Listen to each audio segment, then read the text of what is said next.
Nixon Cox hated the attic.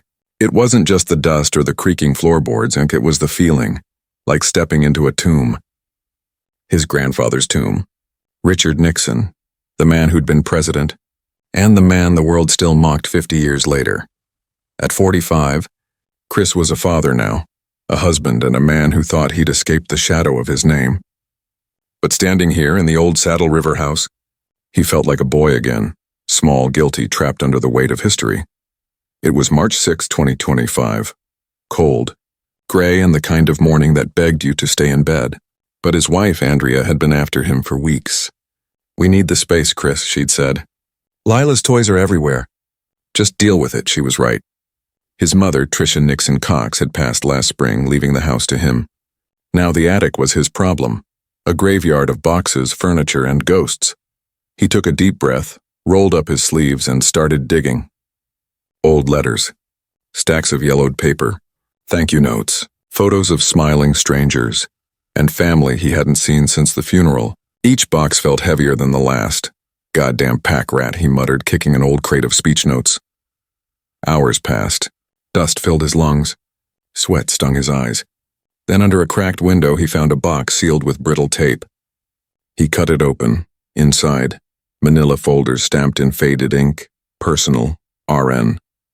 His pulse quickened. Richard Nixon. He flipped through letters, memos, notes, and jagged handwriting.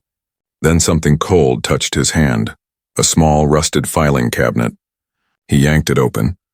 At the back was a single reel of magnetic tape, no label, just a pencil mark, 6/27/21/18. Chris froze. June 20th, 1972. 3 days after the Watergate break-in, the date of the infamous 18-minute gap. His breath caught. "It can't be." "Chris?" Andrea's voice came from the stairwell. "You okay?" He quickly hid the reel behind his back. "Yeah, just dust," he said, forcing a grin. She eyed him. "You're a terrible liar. Come eat something." "In a minute," he said. When she was gone, he exhaled, staring at the tape. He didn't think. He just acted. Jacket, keys, door.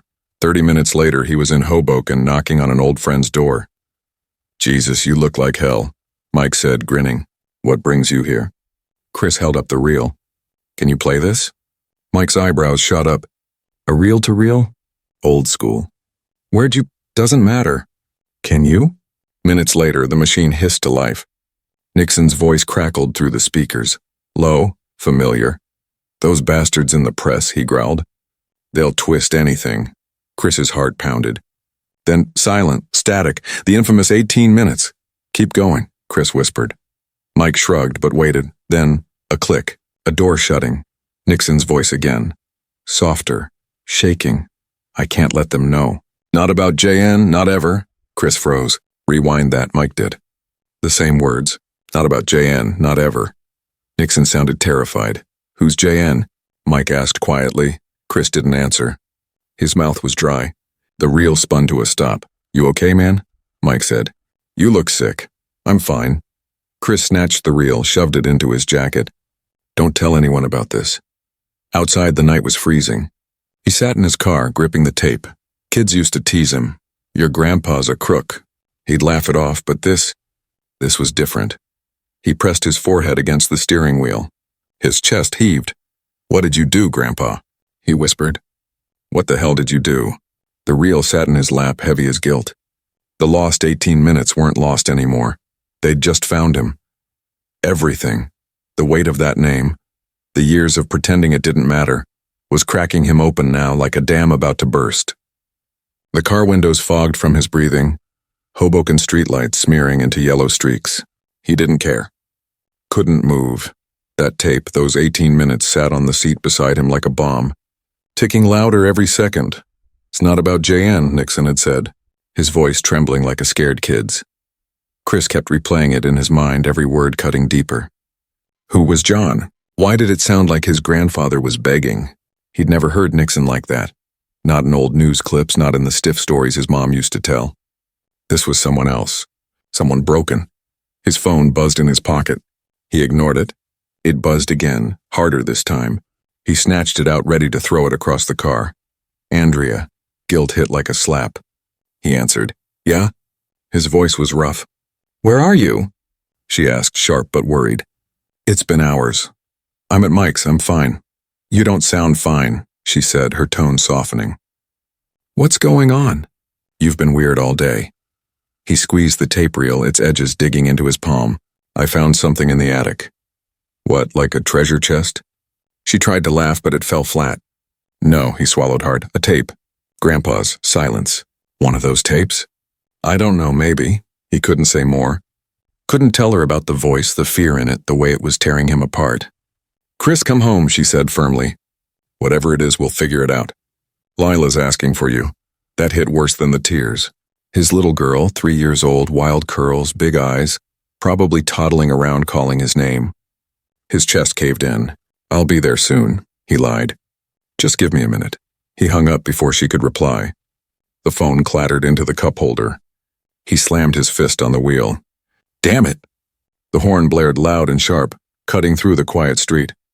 He froze, heart pounding, waiting for a light to flick on in Mike's house. Nothing. Just the hum of night and his own ragged breathing. He picked up the reel again. Scratched, worn, like it had been buried on purpose. He wanted to destroy it, stomp it to pieces, pretend he'd never found it. But he couldn't, it was his now. Whether he liked it or not, his fingers traced the numbers written on the label, 6/20/72/18. A shiver ran down his spine. Watergate, the break-in. The missing gap everyone said was gone. He wasn't a history buff. Hell, he'd failed half his civics classes, but even he knew that date. And here it was, sitting in his lap like a dirty secret. The car felt too small, the air too thick. He rolled the window down, cold air hitting his face, but it didn't help. His mind kept spinning back to Mike's basement, the hiss of the tape, Nixon's voice breaking through. I can't let them know. Not about JN, not ever. Chris whispered it aloud, testing the words. They tasted wrong. Heavy. Like something forbidden. He'd spent his whole life dodging his grandfather's mess, brushing off the jokes. Your grandpa's a crook, the kids would say. He'd grin. Yeah, so what? But this wasn't a joke. This was real. He thought about his mom, Tricia, always defending Nixon. He loved us, she'd say softly. He wasn't perfect, but he tried. Chris had wanted to believe that. But the man on that tape didn't sound like someone who tried. He sounded like someone running. The phone buzzed again. A text this time. Chris, please. I'm worried. Andrea guilt dug in deeper. She didn't deserve this, him hiding, shutting her out. But what could he say? Hey, I found a tape that proves Grandpa was worse than we thought. She'd panic, or worse, tell him to get rid of it. And he wasn't ready for that. He shoved the reel into the glove box and slammed it shut. The click echoed like a lock. He started the engine but didn't drive. Just sat there, gripping the wheel, staring down the empty street, then... Mike. He killed the engine, grabbed his phone, dialed fast. Mike answered on the third ring, groggy. Dude, it's late. What now? I need to hear it again, Chris said, voice low. You serious? You just left. I'm coming back. Don't go anywhere. Man, I'm half asleep. Please. Mike paused. Then sighed. All right. But you owe me, big time. Chris was out of the car before the call ended. Reel in hand. He didn't knock, just burst into the basement. Mike sat there shirtless, a beer cracked open. You're insane, Mike muttered, threading the reel onto the player anyway. Play it, Chris said, standing too close. The hiss filled the room. Then Nixon's voice, gruff, tired. Chris waited. Counted the seconds, nails biting into his palms. Silence, then... I can't let them know. Not about John, not ever. Chris's knees gave out. He caught the workbench to steady himself. Again, he rasped. Mike rewound. Played it again. Each time Nixon's voice cut deeper, scared, guilty, human. Chris hated it. Hated how it made him feel. Angry.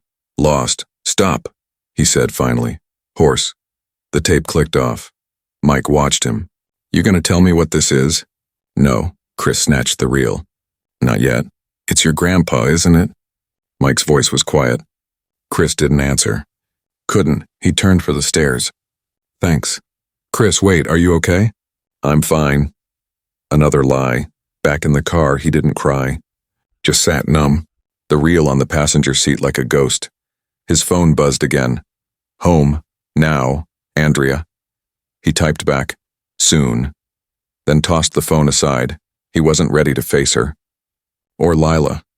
Or the life he'd built trying to escape all this. He drove aimlessly, every stoplight feeling like judgment. Every shadow like a memory. Nixon at Christmas. Nixon on TV, Nixon lying. His grip tightened on the wheel. "Who's Jan?" he whispered. "What did you do?" At a gas station, he pulled over. Didn't need gas, just air. A guy at the next pump glanced over. "Rough night?" "Yeah," Chris muttered. "You have no idea." The guy chuckled and drove off. Chris stared at the cracked concrete, wishing he could call his mom. Or David, his cousin. But what could he say? "Hey, I think Grandpa's worse than history says." He wanted to scream. Break something. But instead, he drove home. Slow. The secret beside him. That night, he didn't sleep. The clock blinked 3:47 a.m., its red glow accusing him. The tape was outside, locked in the glove box, but it still screamed in his head. Andrea slept beside him, peaceful. Chris finds tax forms, flyers, nothing. David pulls a photo, Nixon with Tricia smiling stiffly. "David, remember this?" Chris, "Yeah, Mom loved that one." "David, we all did, Chris, did we? Or did we just swallow the story?" "David, don't start." He wasn't perfect, but he wasn't evil. Chris, tell that to the tape. They argue as they dig deeper, David defending. Chris accusing. Then Chris finds it, a small leather diary locked shut. "Chris, what's this?"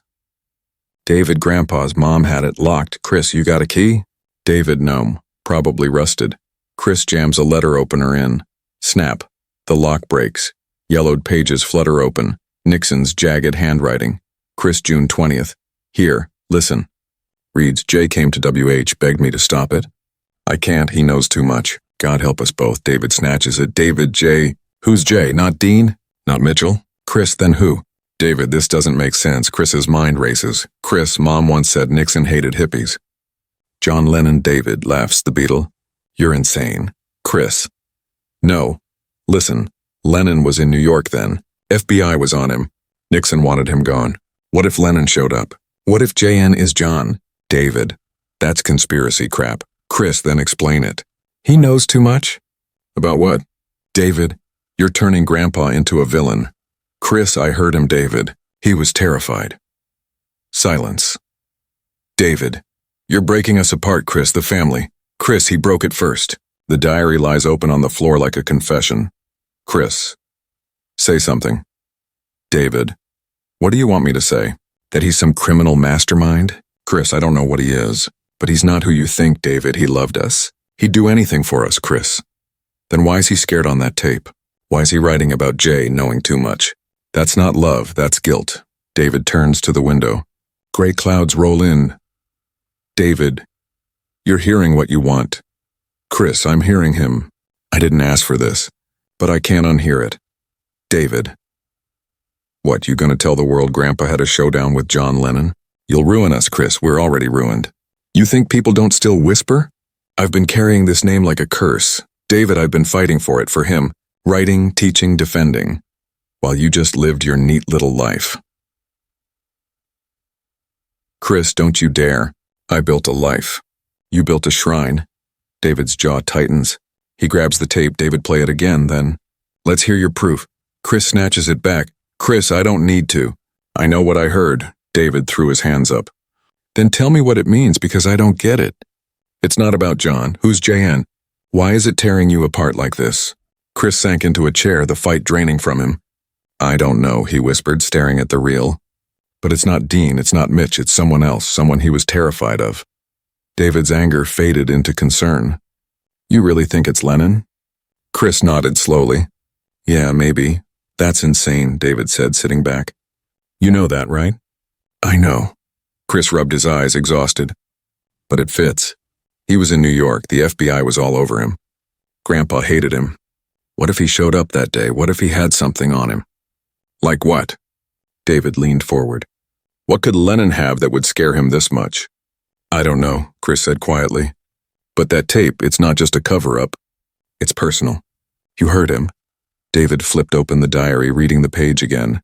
"Begged me to stop it," he murmured. "Stop what?" "Whatever J.N. knew," Chris said. "Something big enough to make him write that.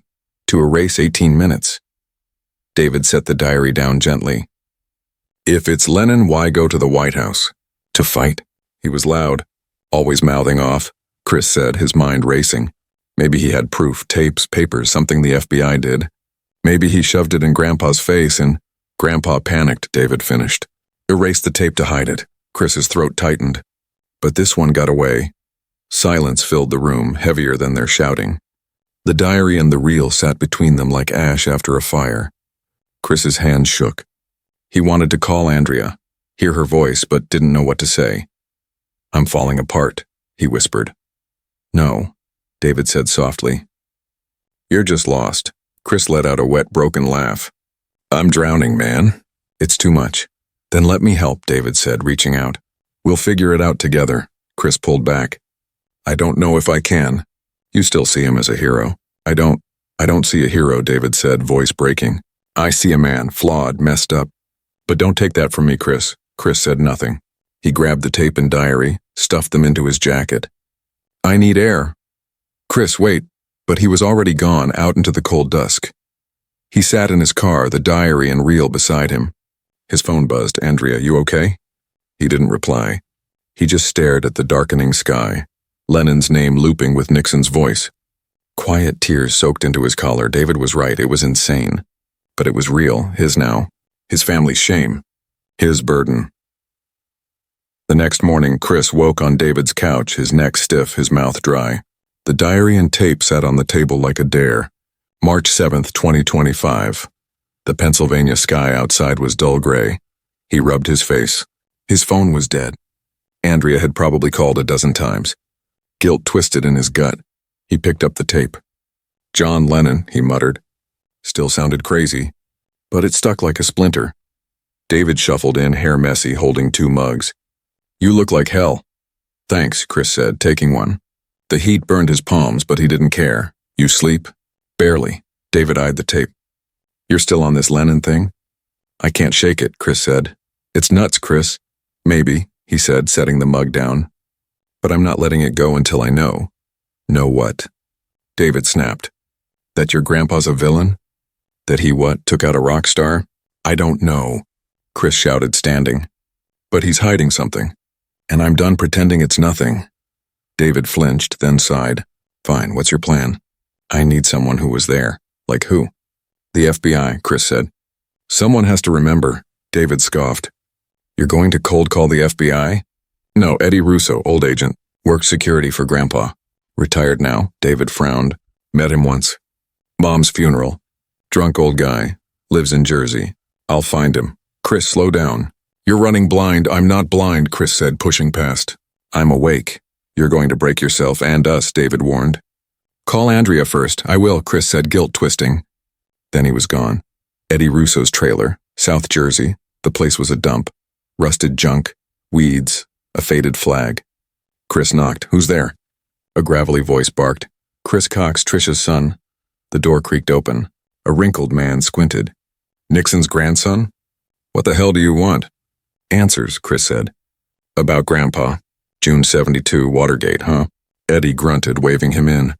Got beer money? Chris handed him a 20. The trailer reeked of smoke and old food. Eddie cracked open a can. Messy times, he said. You were there. White House detail? Sure, your grandpa was paranoid. Always thought someone was out to get him. Did anyone show up that day? June 20th. Eddie's eyes narrowed. You digging for something specific, kid? Just tell me. Eddie took a long sip. Yeah, someone came unannounced. Angry loudmouth. Said he had proof tapes, whatever. Chris's breath caught. Who? Lennon, Eddie said casually. The Beatle. Chris froze. John Lennon? Who else? FBI had him on a leash. He stormed in yelling about surveillance. Nixon lost it, kicked us out, door shut. When we came back, Nixon was white as a ghost. Chris swayed, mind spinning. Lennon at the White House, begging Nixon to stop something. Just like the diary said. Thanks, he muttered, standing. Eddie called after him. Bring more cash next time. Chris didn't answer. Back home. The garage Andrea was gone for the day. Chris set up David's old player, the tape spinning among tools and oil cans. Nixon's voice filled the room. Chris skipped to the silent gap, cranked the volume static. Then, click. I can't let them know, Nixon said, shaky. Not about JN, not ever. Chris rewound, listened again. A faint rustle. Then Nixon's voice lower. You'll ruin me, John. You'll ruin us all. I'll make it stop. Just give me the damn tapes. Chris staggered back. Lennon had tapes, proof. Nixon panicked. Erased the recording. 8 years later, Lennon was dead. Shot by a madman. No, Chris whispered. No way, but the tape didn't lie. He called Andrea, voice trembling. I'm home. Where have you been? I've been calling you. I know, I found something. What's going on? You're scaring me. I'll tell you later. Just come home. Washington, D.C. That night, Ellen Harper, veteran Washington Post reporter, slid into the diner booth. You look like hell, she said. Feel like it, Chris muttered, setting down the tape and diary. I need your help. She raised a brow. Nixon secrets? He told her everything. The attic, the tape, Eddie's story, Lennon. When he played the recording, Nixon's voice rasped, You'll ruin me, John. I'll make it stop. Ellen didn't flinch. Lennon, huh? That's a hell of a leap. There's more, Chris said, pushing the diary to her. She skimmed it. Jay came to WH. He knows too much. She whistled. Okay, you've got something. What do I do? I'll dig, she said. FBI files, memos. Give me 2 days. What do you know so far? Not much. But there's a memo. Lennon met Nixon that day. No details. And Chapman, his killer, was on a watch list in 72, dropped after Watergate. Chris went pale. You think? I don't think anything, she cut in. Not yet. But this, she tapped the tape. This is dynamite. You sure you want to light it? He said nothing. That night. The porch Chris stood outside, the tape in one hand, a lighter in the other. Inside, Andrea and Ella slept. Burn it, and it's gone.